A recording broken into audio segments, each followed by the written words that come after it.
Bonjour tout le monde, me revoilà. Je suis ravie de vous retrouver, moi c'est Marie-Christine, je vous anime donc un podcast créatif, un tricot principalement. Vous me retrouverez sur Ravelry, sur Instagram, au nom de Macri-Sérindé, donc voilà, les informations vont s'afficher. J'ai aussi un blog, c'est macritricote.canalblog.com.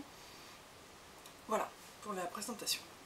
Bon, alors j'espère que ça va bien se passer aujourd'hui. La grande est en train de jouer au Barbie, la petite devrait finir par s'endormir à la sieste. Donc maintenant, à nous. J'espère que vous allez bien depuis la semaine dernière, que vous avez passé une bonne semaine, pour celles qui sont en vacances, que vous en avez bien profité. Là ça y est, on sent que les gens commencent à rentrer au boulot, sur la route, dans les transports, commence à y avoir un peu plus de monde. Voilà, pour moi, voilà, j'ai repris depuis déjà 10 jours. Voilà, c'est bien le tricot. Bref, on va parler de tricot, donc ce sera beaucoup mieux de parler que du boulot, c'est pas intéressant. Alors, cette fois-ci, je voulais vous parler de deux châles que vous n'avez jamais vus. Non, c'est pas celui-là, celui-là vous l'avez déjà vu. C'était juste pour la déco. Deux châles que vous n'avez pas encore vus, mais que j'avais tricoté il y a quelques temps de ça. Et donc ça fait quelques podcasts que je vous montrais pas des échecs, mais enfin des plus ou moins ratés et des fois où j'étais obligée de défaire le tricot. Donc là je me suis dit bon allez, cette fois-ci je vous montre un peu des anciens trucs que j'ai fait mais réussis. Parce que quand même c'est un peu dommage de montrer que les ratés non plus. Alors, on va commencer par... Oui, alors sinon c'est ça que je voulais vous dire aussi, c'est... à chaque fois que je fais un podcast, avant je fais une petite liste rapidos en me disant bon je me souviendrai, je marque les grandes lignes et puis je me souviendrai à peu près de ce que je veux dire. Et régulièrement les grandes lignes je les dis puisqu'elles sont écrites et toutes les petites lignes que j'ai pas écrites et que les petits trucs auxquels j'avais pensé et que je me suis dit ah faut que je leur dise pour le podcast machin, et ben je les oublie. Voilà, donc je suis désolée, d'une fois sur l'autre j'oublie de dire plein de trucs. Donc si vous avez des questions, il ne faut vraiment pas hésiter à me les poser et ça me permettra de noter et de pouvoir répondre parce qu'en fait d'une fois sur l'autre je me dis ah ça serait bien que j'aborde ce sujet et puis des fois j'oublie. Et donc à ce propos, me suis rendu compte que j'avais plein de messages sur YouTube auxquels j'avais pas répondu. Donc j'ai répondu à plein de vieux messages, donc je suis vraiment désolée pour le retard, mais j'avais pas vraiment vu les notifications, enfin je sais pas comment je me suis débrouillée, mais globalement j'avais pas vu qu'il y avait des messages sur YouTube. Donc bon voilà, j'essaierai de répondre plus rapidement les prochaines fois, puis de surveiller en fait. Voilà. Pour l'instant je crois que c'est tout, mais je crois que j'ai encore oublié plein de trucs que je voulais vous dire. Pas grave. On va commencer alors par le Downton Line de Rory Locatelli. Hop là, il est immense. Alors, bon, mon appareil photo qui fait aussi caméra ne fait pas la mise au point de près, donc voilà, je vais pas m'approcher plus que ça, mais je pense que de toute façon pour ça c'est pas nécessaire. C'est un vieil appareil photo, donc c'est déjà pas mal. Voilà, Rory Locatelli, donc il est très grand, il est suffisamment enveloppant pour moi. Encore plus grand j'aurais aimé, mais bon c'est déjà un bon. Je voulais vous présenter le mien parce que j'ai remarqué que ces temps-ci il y a pas mal de monde qui se met à le tricoter et du coup je m'étais dit ben voilà, ça vous permettra de voir différentes versions faites. J'ai adoré le faire, donc qui c'est qui l'a montré tout récemment? Je crois que c'est Dudette, c'est Sodudette il me semble qui est en train de le faire, et il y a quelqu'un d'autre encore. Je suis désolée, j'oublie, je vois tellement, je regarde tous les podcasts et du coup je pense qu'il y a des fois où j'oublie, je mélange. C'est l'âge, c'est l'âge. Et donc Dudette je crois, c'est elle qui montrait, qui disait ben voilà, en fait on commence par là, on commence par une ou deux mailles, par là, et puis au fur et à mesure on monte, et puis on augmente, et voilà, et puis après on a des jeux de rangs raccourcis, on a des petits trous, c'est le petit point fantaisie, Et voilà, et globalement il n'y a que des rangs raccourcis. Le plus long c'est, du coup finalement on n'a pas beaucoup de mailles sur l'aiguille d'un coup. Et le plus long c'est surtout le rabattage, parce que du coup là il faut reprendre toutes les... Le rabattage c'est le dernier rang qui est ici, donc là ça prend toute la longueur à faire. Donc là c'est un peu long, mais en soi c'est pas non plus la mort, et c'est un vrai plaisir. Alors je l'ai tricoté en lafe et fil, donc les deux.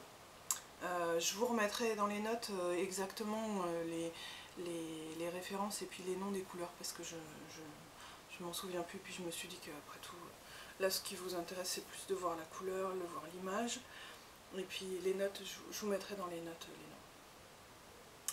Donc voilà, j'en suis très très contente, je vous le conseille vraiment.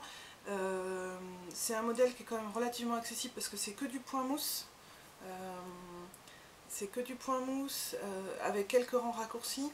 On comprend très vite le principe des rangs raccourcis. Et finalement, voilà, on s'y fait très très vite. Rory Locatelli, elle explique vraiment les choses très très bien, c'est en anglais, mais franchement, je sais pas s'il y a une version française, je vous avoue que j'ai même pas fait gaffe. Mais vraiment c'est chouette et c'est bien expliqué, et il y a juste à suivre en fait, il suffit simplement de suivre, on se laisse guider. Et pour les débutantes qui connaissent pas, qui maîtrisent pas encore les rangs raccourcis, enfin c'est la seule difficulté quoi. Parce qu'après les petits trous-trous, c'est pas non plus ce qu'il y a de plus difficile, on prend très très vite le coup. Donc en fait, voilà, c'est vraiment un modèle qui est accessible pour moi à peu près tout le monde. Enfin ça c'est mon point de vue. Et puis il y a 2-3 points techniques, mais justement à chaque fois qu'il y a un point technique qu'on ne connaît pas, c'est l'occasion d'apprendre et de découvrir. Moi c'est un peu pour ça que, enfin c'est un peu ce qui me plaît souvent c'est ce qui va décider, je vais y arriver, c'est ce qui va me décider pour un modèle, c'est aussi parce qu'il y a une petite partie du modèle que je connais pas, un point technique, et que du coup bah, c'est l'occasion d'apprendre sur ce modèle là quoi. L'intérêt que je vois moi dans le tricot, c'est aussi que à chaque fois que je tricote quelque chose, j'essaie d'apprendre quelque chose de nouveau. Ça permet aussi voilà, de découvrir, et puis bon, sans prendre trop de risques non plus, puis au pire, si on rate, on défait, on recommence quoi. Voilà pour celui-là. Le deuxième dont je voulais vous parler, puis après c'est tout, c'est le châle Allez Aide de Maman Crotte ou Marianne. Alors il est encore plus grand, donc là je me recule à fond, voilà, je sais pas si vous arrivez à voir, je vais essayer de voir par transparence, mais voilà. Alors celui-là aussi c'est des rangs raccourcis, du point mousse, du jersey, c'est tout, c'est hyper simple. Voilà, c'est le jeu de rangs raccourcis qui fait ces endroits où vous voyez qu'il y a du rose un peu plus, il y a des zones plus épaisses, là ici il y a une zone de rose qui est plus épaisse, ici elle est devant. C'est le jeu des rangs raccourcis qui fait qu'on a un motif qui est pas symétrique justement. Je sais pas si vous arrivez bien à voir que c'est pas du tout symétrique. Au final c'est un châle qui va quand même être en demi-lune, mais je crois que c'est comme ça, au demi-cercle, je sais plus comment on dit le nom du châle. Mais voilà, les instructions de Marianne sont très claires, c'est en français, c'est hyper simple aussi à faire. C'est pareil, pour moi c'est un châle qui est vraiment tout à fait accessible aux débutants. Elle donne des conseils, et par exemple, là moi mon choix de couleur, en fait, si j'avais choisi la pelote dégradée, enfin la couleur dégradée très changeante pour faire le jersey, et la couleur qui est moins changeante pour faire la partie en mousse, c'est suivant les conseils de Marianne, qui trouvait qu'effectivement ça ressortait mieux, enfin les variations de couleurs ressortent mieux sur du jersey que sur du mousse. Donc voilà, moi je l'avais fait je crois à l'époque en test pour elle, donc il est peut-être pas exactement comme il devrait être, parce que je me souviens que les débuts étaient assez... j'avais fait des loupés, mais j'avais redéfait plusieurs fois. Mais en tout cas, vraiment, c'est un super modèle à faire. Il est très grand, et ça fait vraiment partie des châles que j'aime le plus, parce qu'il est très grand, très enveloppant. Et bah, du coup, pour l'hiver, c'est parfait. Alors sinon, la laine que j'ai utilisée, c'est le seul petit point, le seul petit défaut en fait de ce châle. La laine que j'ai utilisée, c'est la collinette de Jitterbug. Jitterbug, je crois. Pareil, j'ai plus l'étiquette ni rien, mais je vous montrerai, je vous mettrai ça dans les notes. Et en fait, le seul défaut, c'est qu'elle est un petit peu grattante. Donc elle l'est beaucoup moins qu'au début. Je pense que Colinette, au départ, c'est une laine plutôt prévue pour faire des chaussettes.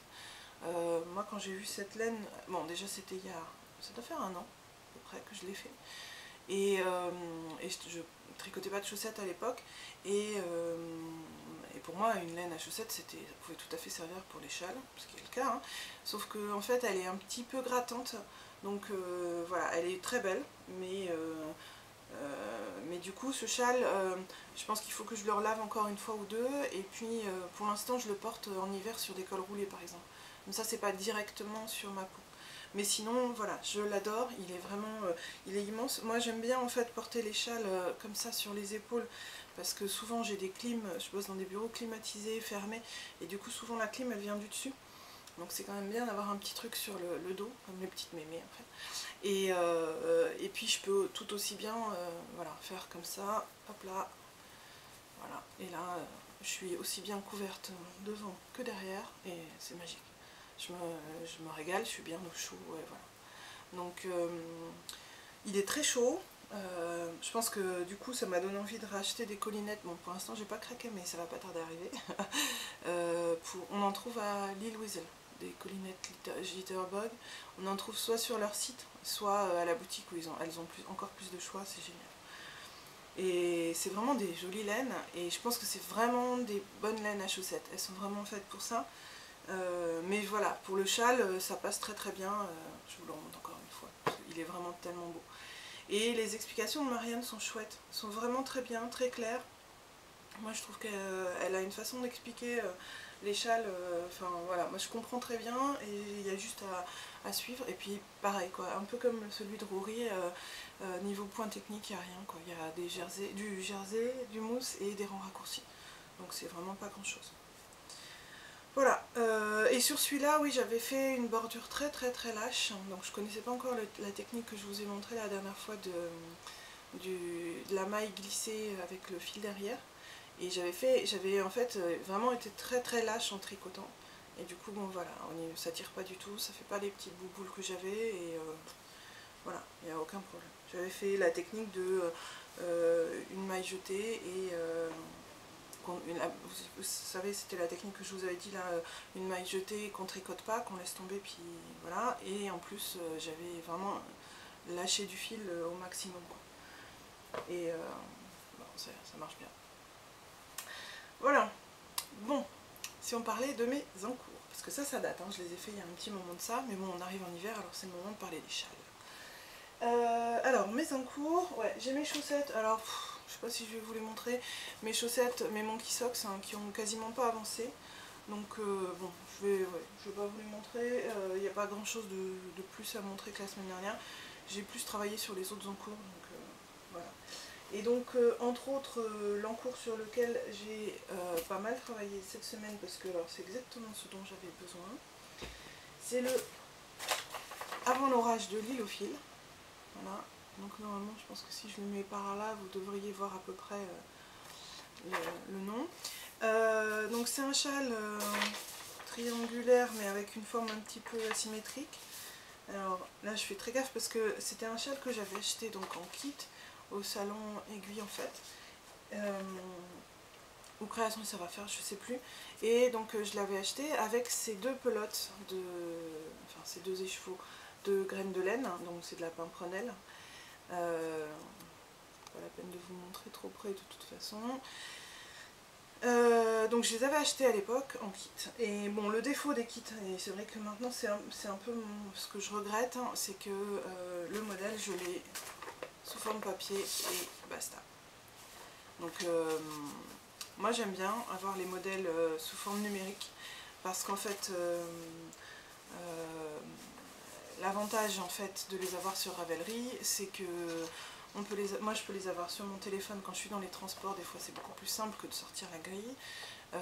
Comme je tricote beaucoup dans les transports, je préfère, donc du coup j'ai fait une photocopie de cette grille.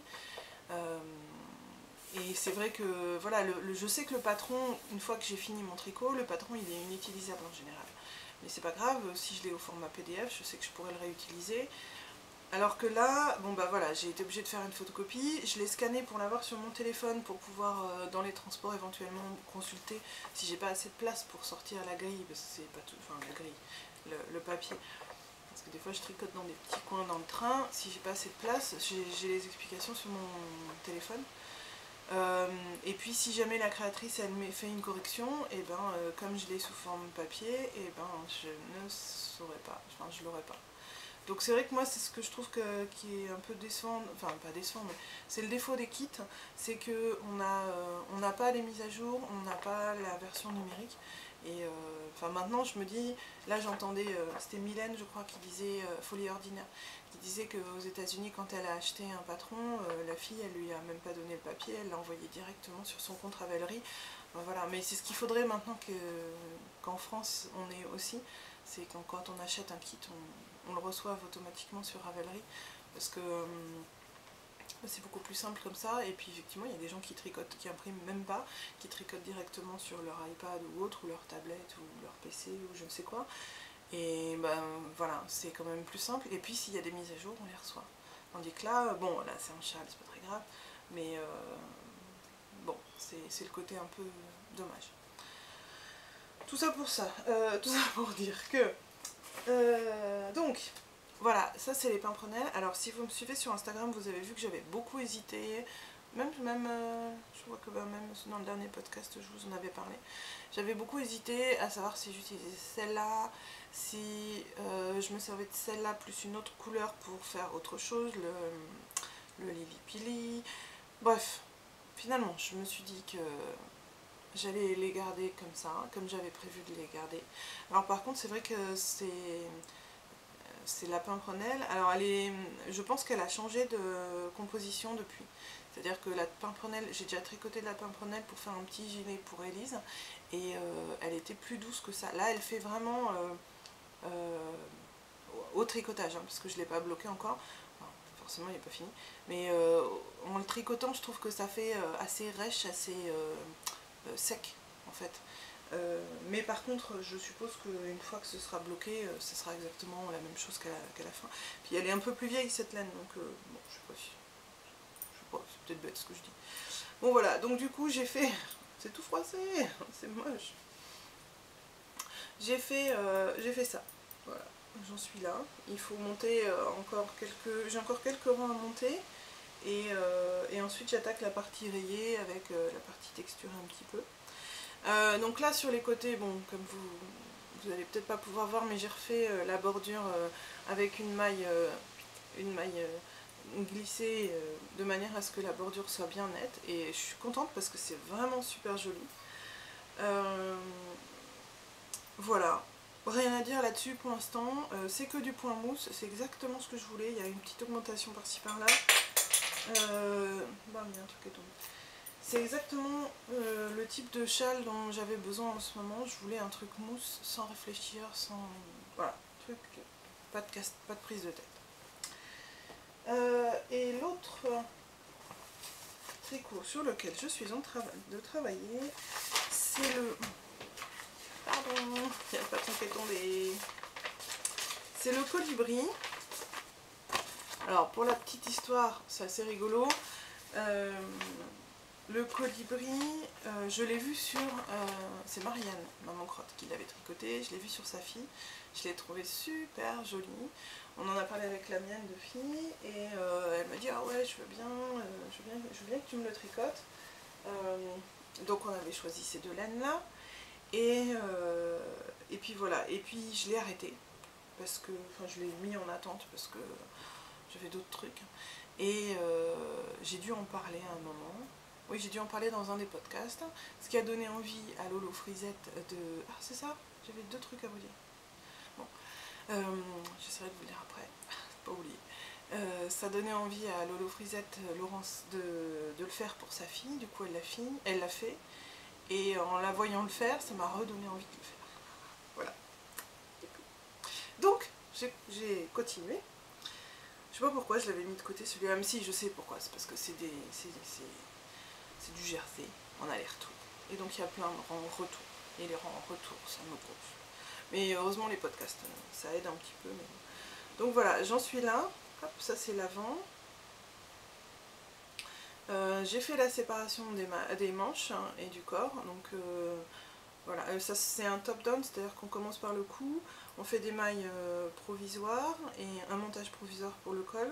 Parce qu'après, ben, je pense que c'est comme la plupart du temps, on va reprendre les boutonnières, l'encolure et on reprend l'autre boutonnière pour faire quelque chose un ensemble identique. Voilà, j'ai dû faire 2 cm sous les manches. Et j'en ai encore un paquet. Et c'est du jersey. Et ça me gonfle. Donc en fait, ce que j'essaye de faire, c'est... je ne finis pas... Quand je m'arrête, je finis pas juste mon rang, mais je m'arrête une fois que j'ai fait mon rang retour. Je fais un rang aller, un rang retour.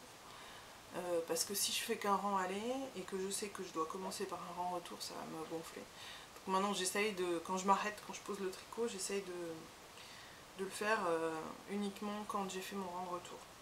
Ça limite la casse. Et puis quand j'en ai trop marre, eh ben, je fais mon avant l'orage qui est en jersey, en mousse tout le temps comme ça. Voilà. C'est vrai que le jersey, ça me casse les pieds, quoi. Là l'avantage c'est quand même qu'il y a un jeu de rayures très sympa et que les couleurs sont vraiment jolies. Donc voilà. C'est de la Madeline Tosh Sock, je vous en avais parlé la dernière fois. Voilà. Donc celui-là c'est vraiment un plaisir. Elle est super douce la laine. C'est un plaisir à tricoter, mais je vous dis à part les rangs en vert où ça me casse un petit peu les pieds. Voilà. Donc ben, voilà pour mes encours actuellement. Avant de passer à la suite, je vais faire les annonces que je voulais faire et que j'ai failli oublier. Ça c'est classique, mais je suis sûre que j'ai encore oublié d'autres trucs.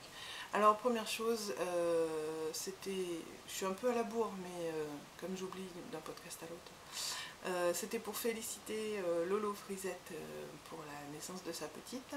Et voilà, j'ai hâte de voir, de la revoir sur ses podcasts et puis éventuellement qu'on essaye de se revoir encore en vrai dans la vraie vie. Voilà, félicitations et profite bien de ta petite. Ces premiers moments là de la naissance, c'est juste magique, même si c'est très très très fatigant. Et puis sinon, je voulais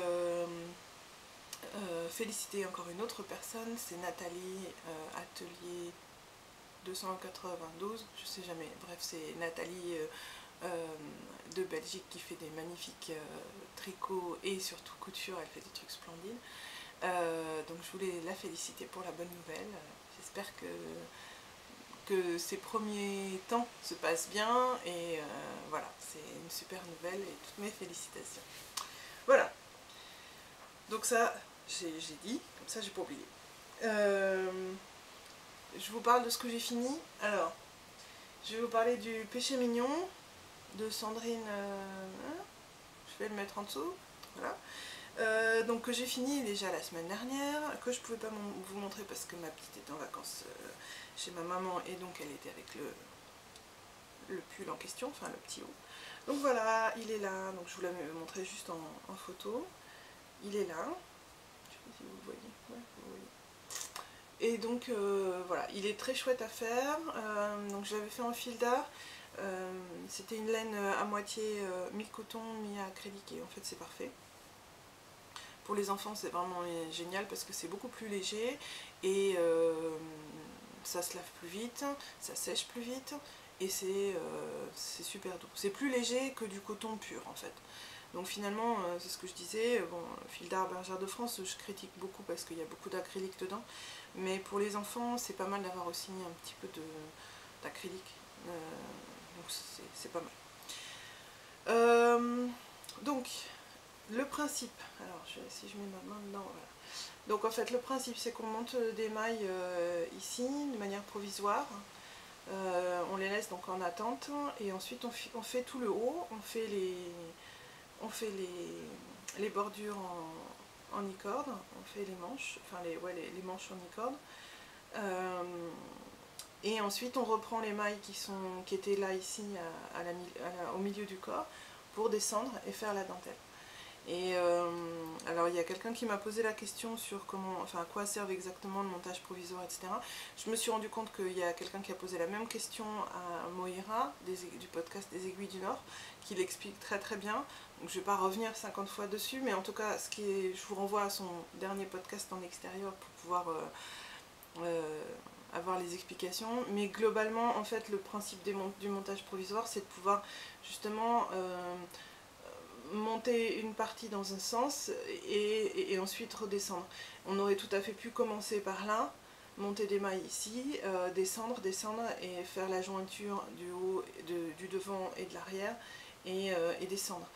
Là, je pense que l'idée était simplement de se faciliter la vie en faisant un montage provisoire là, on tricote en rond sur cette première partie et on monte et ensuite on peut redescendre.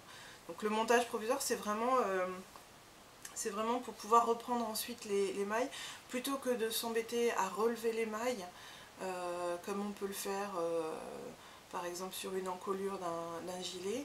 Là en fait on a mis les mailles en attente, ce qui nous permet de ne pas les relever et de reprendre directement. Et la petite subtilité, comme me disait Moira, c'est que on tricote du coup dans l'autre sens, puisque là on a monté les mailles et on tricotait vers le haut. Quand on descend, on tricote vers le bas. Donc les mailles on tricote en fait en sens inverse. En soi c'est pas gênant, il peut y avoir une petite démarcation, mais vu que là c'est la séparation elle se fait juste au niveau de la dentelle, c'est absolument pas gênant. Et je pense que c'est souvent pensé de cette manière-là, c'est-à-dire que si on fait le montage provisoire, on va pas faire le montage provisoire en plein milieu du jersey, on va le faire là, juste avant la dentelle. Comme ça, la démarcation finalement, elle a aucune importance puisque on change de point et on attaque la dentelle. Donc voilà, c'est pour ça. Je vais pas plus m'étendre dessus. C'est vraiment un chouette modèle à faire. Vraiment, je me suis régalée. Ma petite est ravie de le porter. Et je pense que je vais vraiment faire celui d'une taille un peu plus grande pour ma grande pour l'été prochain. Et surtout l'objet fini que j'ai à vous montrer cette semaine et qui est quand même le plus important, c'est mon châle Harouni. Alors, il est fini. Alors pour l'instant il est tout petit, ça me fait un peu flipper.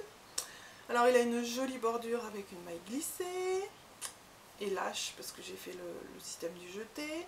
Je ne l'ai pas encore bloqué parce qu'en fait je voudrais utiliser le matériel que conseille Mélina, le petit panda, pour faire mon blocage pour les radines. Mais du coup il faut que j'aille dans un magasin de sport. Alors si vous ne comprenez pas de quoi je parle, allez voir un des podcasts de Mélina, je ne sais plus lequel c'est, où elle parle où elle donne ses astuces pour les radines et vous profiterez de toutes ces astuces. Voilà. Donc voilà, j'essaie de vous étirer un petit peu. Et alors en bas, c'est vraiment très joli. Alors, je vais les prendre dans le sens inverse. On finit en fait le bas par une bordure au crochet. Ça fait des petites vagues au crochet, je ne sais pas si vous arrivez à voir.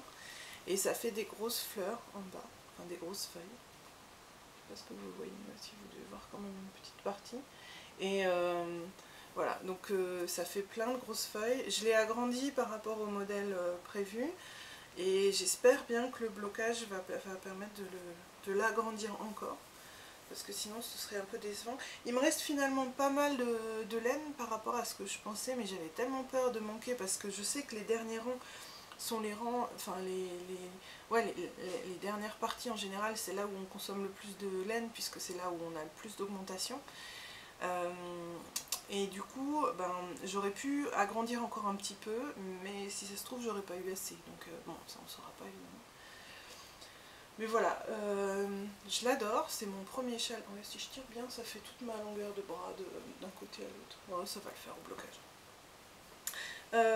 C'est mon premier châle dentelle, je me suis régalée, il est très agréable à faire. Alors c'est sûr que là aussi il y a des rangs en vert, mais d'un autre côté, vu que les rangs en droit c'est de la dentelle, finalement ça fait du bien d'avoir des rangs en vert, en maille en vert, pour pouvoir se reposer un petit peu, parce que c'est vrai qu'il faut être un minimum concentré. Donc finalement, c'est pas très gênant d'avoir des rangs en vert. Voilà. Moi je me suis pas ennuyée, il est allé pas si vite que ça puisque finalement j'ai fait d'autres choses en parallèle, donc du coup j'ai pas autant avancé aussi vite que d'habitude, mais vraiment c'est un vrai plaisir à faire.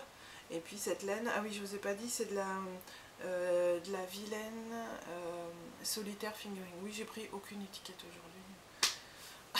Voilà, c'est de la vilaine solitaire fingering et c'est vraiment un plaisir à tricoter, elle est très douce et voilà, donc j'ai hâte de pouvoir aller dans un magasin de sport pour pouvoir enfin bloquer ce châle pour pouvoir le porter. Voilà. Donc c'est le modèle Haruni, je vous conseille, c'est un modèle gratuit sur Ravelry, je vous le conseille vraiment, c'est vraiment un modèle agréable. Alors c'est sûr que c'est peut-être pas forcément pour les débutantes, parce que bon ben voilà, ça reste de la dentelle, il faut quand même être assez concentré. Maintenant c'est un motif hyper répétitif qu'on retrouve tout le long, on augmente et puis au fur et à mesure on refait le même modèle. On le retient très très vite. Moi je me suis très vite passée du diagramme. Voilà, ça peut être enfin ça peut tout à fait être le premier châle dentelle que vous allez faire. Voilà. Je pense que ce qui est pas mal, c'est de faire des châles, si on veut commencer avec de la dentelle, c'est faire des châles où il y a une alternance de dentelle et de points plus classiques comme mousse ou jersey. Et puis une fois qu'on a fait un ou deux modèles dans ce style, on peut s'attaquer à un châle de dentelle complet. Voilà. Moi j'ai trouvé ça très bien. Il y a une version française, il est en anglais au départ, mais il y a une version française. Il est expliqué sous forme d'explication écrite et sous forme de diagramme, donc voilà, ça peut convenir à tout le monde. Voilà, moi je le trouve vraiment très très bien. Voilà pour mes projets finis. C'est déjà pas mal. Je ne sais pas si j'aurai un projet fini à vous montrer pour la semaine prochaine par exemple, parce que du coup avant l'orage il prend un peu de temps, le colibri il prend aussi un peu de temps. Donc bon, mais voilà, c'est tranquillement ça avance. Et maintenant je vais vous parler des projets que je vais faire ensuite. C'est marrant, à chaque fois que je vous parle de mes futurs projets, si vous avez bien remarqué, c'est des nouveaux projets, et le podcast d'après, c'est pas ça que j'ai attaqué. Voilà, regarde. Bon, là, si, je me dis, bon, je sais pas si vous voyez, là j'ai un panier derrière moi, on ne voit pas bien. En fait, bon, je vais vous montrer. En fait, c'est un bonnet que j'avais fait au crochet, au départ c'était un bonnet, voilà, qui est complètement déformé, qui est un peu immense. Et du coup j'ai décidé d'en faire un panier pour mettre mes chaussettes en attente. Et donc dedans, il y a surtout des pelotes, hop là, si je le fiche par terre, tant pis. Il y a surtout des pelotes pas entamées, mais il y a aussi cette paire de chaussettes là qui dort et qui attend qu'un jour je la finisse. Je sais pas si vous l'aviez vu, je crois que j'en parle dans mon premier podcast. C'est celle avec un point qui fait un peu, avec le fil devant c'est mieux, qui fait un peu comme des branches, des feuilles, des choses comme ça, et ça fait un peu elfique, je sais pas, moi c'est à ça que ça me fait penser. Et donc voilà, et celle-là je l'avais mise de côté parce qu'il fallait être un peu concentré tout ça, mais je pense que je vais la reprendre. Et donc dans ce panier là, j'ai aussi mis, bon j'ai mis les laines que j'aimerais faire, que j'aimerais utiliser sur des chaussettes, ça je vous en parlerai plus tard, parce que avant que je les commence, on va pas commencer à en parler dès maintenant.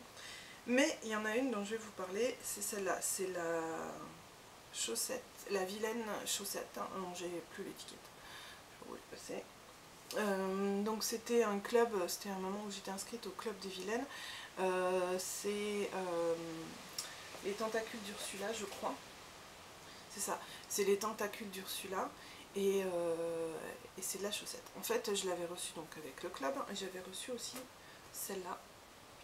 Donc les mêmes, c'est tentacules d'Ursula en tordu. Ça c'est en chaussette et l'autre c'est en tordu. Parce que je m'étais inscrite aux deux clubs. Oui, c'est ça, je m'étais inscrite aux deux clubs. Et du coup, ce que je me disais, c'est que je pourrais peut-être essayer. Donc celle-là, je comptais en faire une paire de chaussettes pour mon mari. Et pour Noël, et ce que je me disais c'est que je pourrais peut-être essayer de lui faire aussi un espèce de châle écharpe assorti. Bon, même s'il s'en fiche d'avoir chaussettes et châle assorti, mais bon, c'est des couleurs que moi je ne mettrais pas, parce que c'est quand même bien... C'est plus clair que ça, voilà, c'est plus comme ça. Mais bon, c'est quand même des bleus foncés, moi c'est pas du tout mes couleurs. Et c'est très joli, moi j'aime beaucoup cette laine. Donc je me suis dit qu'il fallait que j'en fasse quelque chose, mais pour mon mari. Et donc, alors pour celle-là, je vais faire le modèle. Alors je vais vous montrer le papier, mais ça sert à rien, ça s'appelle Dalecanium. Je vous mettrai, je vais essayer d'incruster maintenant une image.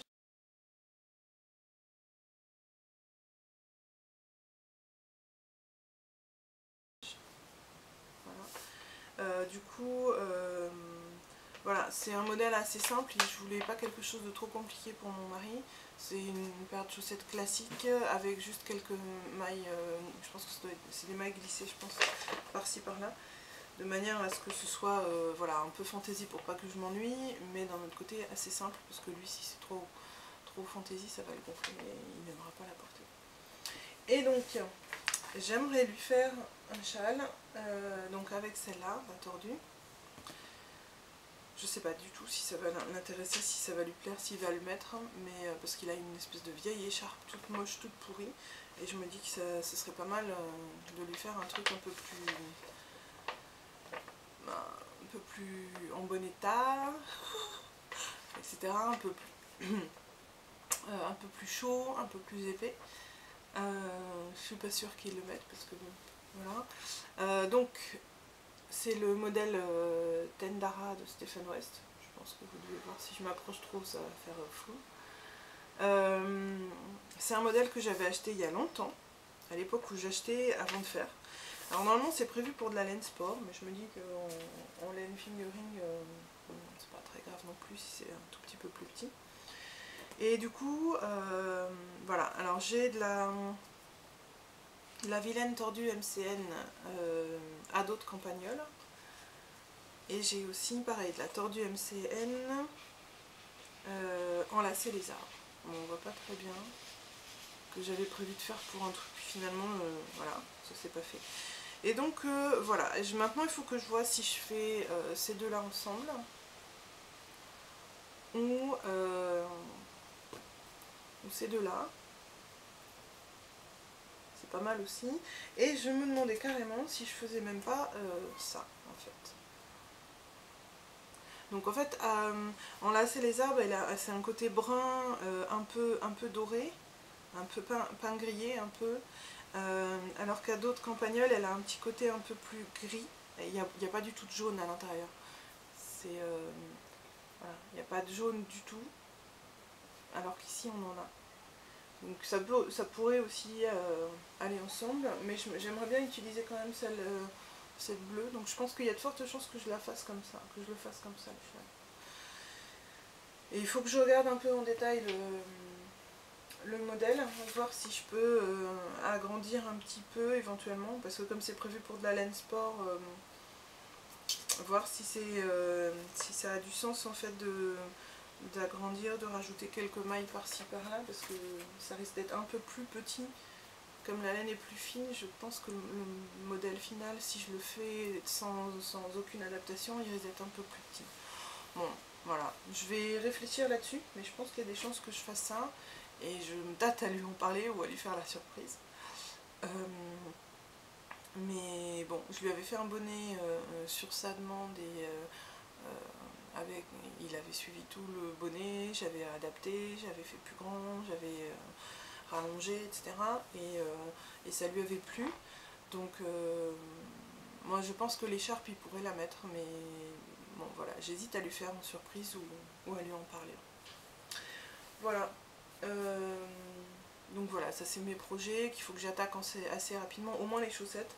Parce que les chaussettes, ça j'ai pas trop d'inquiétude, il y a de fortes chances qu'ils les mettent. Par contre, ça va être difficile de les faire discrètement parce qu'il est très grand, il a des grands pieds, il fait du 48. Bon, ce sera pas des chaussettes qui vont jusqu'aux genoux, hein, faut pas déconner. Mais du coup, ça va être difficile de les faire sans lui en parler, parce que du coup, je peux les essayer à personne d'autre. Et voilà, il faut quand même que je vérifie que ça lui aille bien, quoi. Donc voilà, je vais voir si je trouve une astuce. Peut-être je vais faire pareil, je vais faire comme j'avais fait à mes filles. et à moi je vais faire peut-être une empreinte de son pied, et puis pour lui dire au cas où, je lui dis pas de quoi il s'agit, et puis voilà. Donc voilà, mes futurs projets que j'ai prévu de faire, pour l'instant, j'en ai plein d'autres. Si vous regardez sur ma queue dans Ravelry, vous verrez que j'en ai des tonnes en tête. Mais ce que je me dis, c'est que là, voilà, il y a la rentrée qui arrive, il faudrait peut-être que je commence à me penser à Noël, enfin au cadeau tricoté, on va dire, parce que le reste, le Père Noël s'en chargera. Et puis, ouais, il y a aussi un autre truc dont je voulais vous parler. Alors, deux choses. Oui, c'est que je pense qu'il faut que je fasse une revue des bonnets de la maison pour vérifier, et des châles ou des snoods de la maison pour vérifier ce qui va pas, parce que les deux filles ont grandi. Et puis les bonnets snoods portés l'année dernière sont peut-être un petit peu usés, donc voir si on peut les réutiliser cette année ou s'il faut en refaire. Donc du coup, une fois que j'aurai fait la revue, je vais peut-être me rendre compte qu'il faut que je refasse et des snoods et des bonnets pour les filles. Je pense que je ferai une revue, je vous ferai un podcast où je vous montrerai les différents bonnets snoods de la famille pour vous montrer un peu les différentes choses que j'ai faites. Et puis, à propos de bonnets snood, en fait, j'aimerais profiter en fait du fait que je tricote beaucoup, et essayer de tricoter un peu pour les SDF, enfin pour les sans-abri. Et donc j'ai vu en fait sur internet qu'il existait, je crois que c'est Knit Spirit et Larsenette qui avait mis ça en place, le tricot solidaire. Et du coup je pense que je vais essayer de récupérer des pelotes que j'ai dont je me sers pas, et faire des bonnets, des écharpes entre différents projets. Faire des bonnets, des écharpes ou des snoods ou des trucs comme ça pour les sans-abri, pour leur envoyer. Donc voilà, donc c'était pour vous tenir au courant. Si vous avez envie de vous joindre à moi, ça me ferait plaisir, et puis ce serait l'occasion. Et puis mon autre idée aussi, ce serait d'essayer d'organiser, parce que donc l'année dernière, j'avais lancé l'idée d'organiser des tricotés sur Chartres. Bon, c'est pas évident, je pense qu'il n'y a pas de tricoteuses proches de Chartres, ou alors elles n'ont pas internet du tout, et donc elles n'ont pas les mêmes modes de communication, je sais pas. En tout cas, j'avais essayé de trouver des participants pour des tricotés, et j'avais trouvé une personne avec qui on s'était bien entendu, et qui avait relayé ça sur le site OVS, on va sortir je crois. Du coup il y avait quelques personnes qui étaient venues, mais globalement je crois que dans le groupe il n'y avait pas beaucoup de gens de Chartres. Il y avait surtout des gens qui étaient là ponctuellement à Chartres, c'est des gens qui sont en formation à l'AFPA. Ne me demandez pas à quoi ce que veut dire l'acronyme AFPA, je me souviens plus, mais en tout cas c'était des gens qui étaient en formation pour 6-7 mois sur Chartres, et qui du coup dormaient, vivaient à Chartres, et du coup c'était pour elles l'occasion de faire des soirées, de s'occuper en fait. Et du coup voilà, c'était très sympa, on en a bien profité, on a fait ça une grosse partie de l'année dernière, sauf que voilà, les 6-7 mois sont finis, elles sont toutes reparties, et puis je me retrouve toute seule. Voilà. Donc je vais essayer de relancer un peu tout ça, les tricots, et puis je vais essayer de voir avec l'équipe de tricot solidaire si je peux organiser des tricotés pour faire du tricot solidaire sur Chartres, je sais pas moi, une fois par mois ou 2 fois par mois, je sais pas, quelque chose comme ça, parce que voilà, je vois qu'il y a plein de tricotés qui sont organisés partout, et dans des villes qui sont pas si petites que ça, et je me dis pourquoi à Chartres ça marcherait pas. Donc voilà, j'aimerais bien tricoter avec d'autres personnes, c'est toujours chouette, c'est l'occasion de découvrir, voilà, partager, découvrir des choses, discuter autour du tricot, autour de la laine, surtout et rien. Et donc je voudrais essayer de relancer ça. Et puis l'autre chose que je faisais l'année dernière et que je vais essayer de relancer, j'avais fait une pause là cet été, c'était que au boulot, entre midi et 2, une fois par semaine, en fait je proposais de tricoter, de faire des cours tricot crochet, cours ou même des discussions autour du tricot au crochet. Ça avait bien marché, mais c'est vrai que moi je travaille en informatique et je suis dans une société de service, et donc du coup on change d'endroit, on change de mission, etc. Et du coup il y a pas mal de personnes qui étaient là, sont parties sur d'autres missions, sur d'autres sites, et donc ils peuvent plus forcément venir. Donc c'est pareil, là il faut que je relance un peu, histoire de voir si je serai un peu plus que toute seule, parce que bon, c'est marrant de tricoter dans une salle de réunion le midi, ça m'évite de tricoter dehors sous la pluie, certes, mais d'un autre côté, s'il pouvait y avoir d'autres personnes, ça serait sympa quoi. Donc voilà, donc là en ce moment je vais essayer de relancer un peu tout ça, parce que tricoter toute seule dans mon coin c'est sympa, mais moi ce que je préfère c'est les relations en vrai, dans la vraie vie. Donc je vais essayer de me bouger et de bouger les gens autour de moi pour essayer voilà, de faire venir les choses. Et à ce propos, si vous n'êtes pas très loin de Chartres ou dans les environs, n'hésitez pas à me contacter pour qu'on se rencontre, qu'on essaie de se voir, de s'organiser éventuellement des petits tricotés une fois par mois, suivant les contraintes de famille, de boulot, des uns et des autres, mais ça me fera très très plaisir. Et si vous êtes dans les parages de Chartres et autres, n'hésitez pas, c'est pareil. Moi ça me ferait, enfin si vous êtes de passage, ça me fera toujours plaisir de passer un peu de temps avec vous. Voilà, c'était à peu près tout. Je crois que c'est tout pour cette fois-ci. Non, c'est pas tout, hein, mais pour l'instant c'est tout ce dont je me souviens. Je suis sûre que j'ai oublié les trois quarts de... encore plein de choses que je voulais vous dire, mais bon, c'est pas grave, à chaque fois j'oublie, alors maintenant on fait avec ce qu'on a, on a la mémoire qu'on a. Et puis cette semaine je vais me dire, ah mince, j'ai oublié de leur parler de ça, j'ai oublié de... Bon, j'en parle au prochain podcast. Et puis au prochain podcast, j'oublie. Voilà. Voilà, c'est moi. Bon, bah sur ce, je vais vous laisser. Je vous souhaite un bon tricot, une bonne semaine et à la semaine prochaine. Salut!